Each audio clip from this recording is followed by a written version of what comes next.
Good morning. I was watering my plants this morning, and as I was watering them, Paul and I just started talking about what it takes to make a plant grow. And just wanted to encourage you all that, as you can see, this is a smaller plant. Actually, when I started out taking care of it, it actually wasn't even this big. But as you can see, it's growing. And in order for it to grow, it takes good soil, sunlight, that's what's required for it, and watering. And so with the watering and making sure that it's in good soil in a pot that it can grow in also, and watering it regularly, you can see that the plant is growing, and at some point it's going to outgrow this pot and need to move into a larger pot like this one.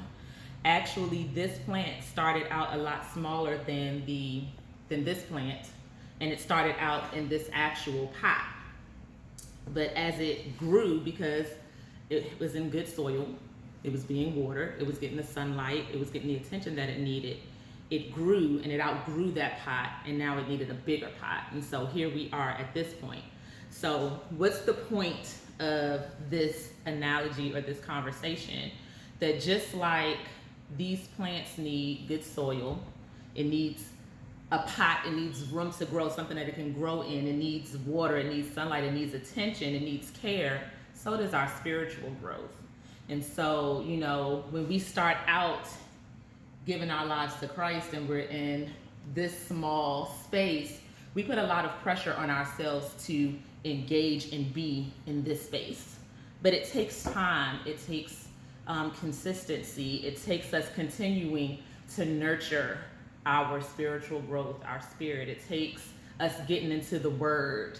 Initially it even takes just us having a heart to receive. That's the soil.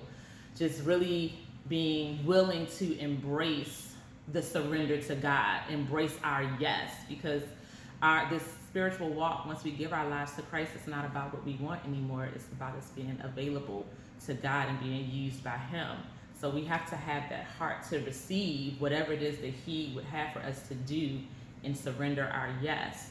And so with that, and then with us getting in the Word and being connected and fellowshipping, there's that water and that sunlight that we're receiving to help us to grow. Giving our attention and our focus to God is also helping us to grow from this place to this place. So just wanted to encourage you all to remain consistent in your spiritual walk with the Lord. It doesn't happen overnight, but you'll get there as long as you stay connected to God, stay connected in fellowship, getting in His Word, praying, spending time with Him, giving your focus and attention to Him. And you'll begin to see the fruit of your surrender and your yes. That's it.